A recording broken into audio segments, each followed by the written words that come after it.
Hello students, आज का हमारा टॉपिक है कॉची इंटीग्रल थ्योरम। लेकिन इसको समझने के पहले हमें कुछ टर्म्स समझने हैं जो इम्पोर्टेंट डेफिनेशंस भी हम कह सकते हैं, like simply connected region. Simply connected region क्या होता है? जब कोई रीजन किसी एक कर्व से बाउंड होगा, किसी एक सिंगल कर्व से बाउंड होगा, तो ऐसे रीजन को हम कहेंगे simply connected region.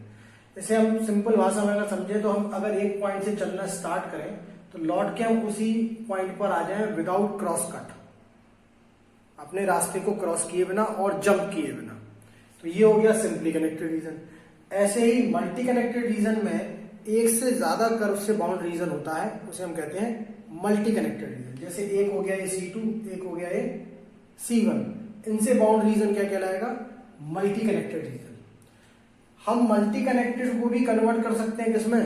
Simply connected में, बाय इंट्रोड्यूसिंग अ कट। अगर हम एक क्रॉस कट ऐसे लगा दें, मान लो ये पॉइंट हो गया A और ये पॉइंट हो गया B, तो अब ये हमारा सिंपल कनेक्टेड कर्व बन गया।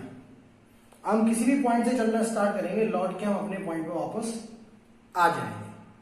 तो ये मेन डेफिनेशन है जो हमें याद रखनी है, क्योंकि जब हम कॉची इंटीग्रल थ्योरम पढ़ेंगे तो हम इन टर्म्स का बार बार यूज करेंगे। Simply connected region, multi connected region. तो हमें याद रखना है सिंपल कनेक्टेड मतलब एक ही कर्व से बाउंडेड, मल्टी कनेक्टेड यानी एक से ज्यादा कर्व से बाउंडेड।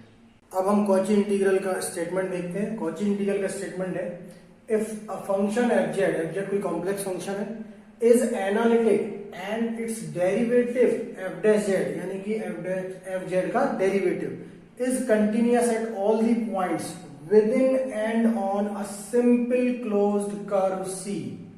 तो यहां पे बात I simple closed curve C, मतलब एक कर्व C से बाउंडेड रीजन R है और इस रीजन के सभी पॉइंट्स पर ये फंक्शन एनालिटिक है और उसका डेरिवेटिव क्या है? कंटिन्यूअस है। तो integration F Z D Z की वैल्यू क्या होती है? 0 होती है। यानी कि हमें ऐसे अगर हमें पता चल जाए कि कोई फंक्शन एनालिटिक है विद इन द रीजन और उसका जो डेरिवेटिव है वो कंटिन्यूअस है, तो हमें इंटीग्रेट करने की जरूरत नहीं होगी। हम by using Cauchy integral theorem अपना रिजल्ट बताएंगे कि दिस इज इक्वल टू 0। इसको प्रूफ कैसे करेंगे? मान लीजिए हमारे पास एक रीजन R है जो कि बाउंडेड है एक कर्व C से, और हम एफ जेड को कंसीडर कर लेते हैं U प्लस IV, जिसमें U उसका रियल पार्ट है और V उसका इमेजिनरी पार्ट है। जैसा कि हमें पता है Z क्या होता है? X plus IY, complex variable X plus IY, और उसको अगर डिफरेंशिएट करने पे क्या आएगा? DZ। तो DZ की वैल्यू क्या हो गई? DX plus IDY।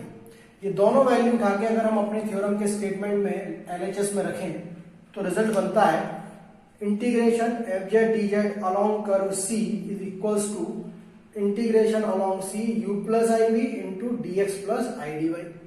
इनको हम मल्टीप्लाई करेंगे, रियल रियल एक साथ लिखेंगे और इमेजिनरी इमेजिनरी एक साथ लिखेंगे। एफ जेड क्या हो रहा है? एनालिटिक हो रहा है और उसका डेरिवेटिव क्या है? कंटिन्यूअस है इस रीजन R में।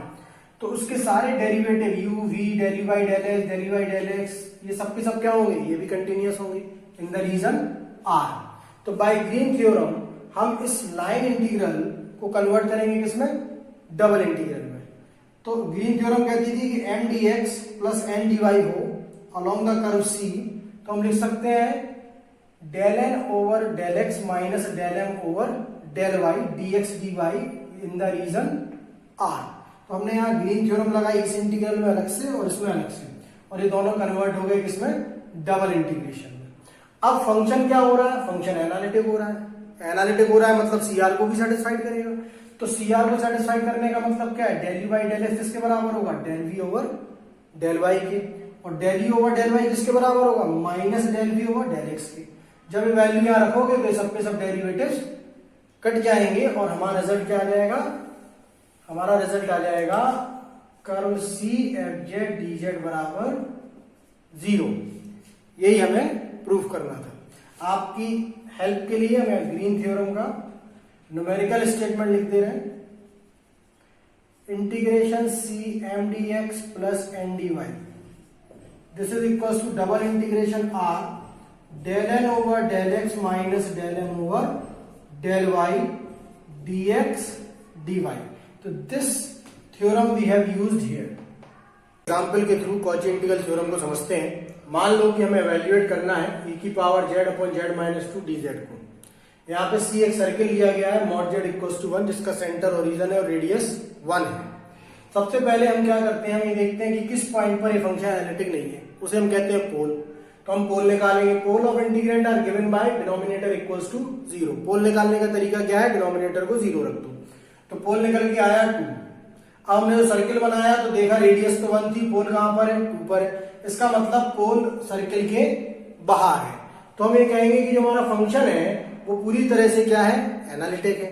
और जब कोई फंक्शन किसी कर्व के अंदर पूरी तरह से एनालिटिक होता है तो बाय कॉची इंटीग्रल थ्योरम उसकी वैल्यू क्या होनी चाहिए, 0 होनी चाहिए। तो हमें इंटीग्रेट भी नहीं करना है, सीधा थ्योरम लगानी है, रिजल्ट क्या आ जाएगा, 0 आ जाएगा। तो इस तरीके से हम कॉची इंटीग्रल थ्योरम का यूज करेंगे। Thank you.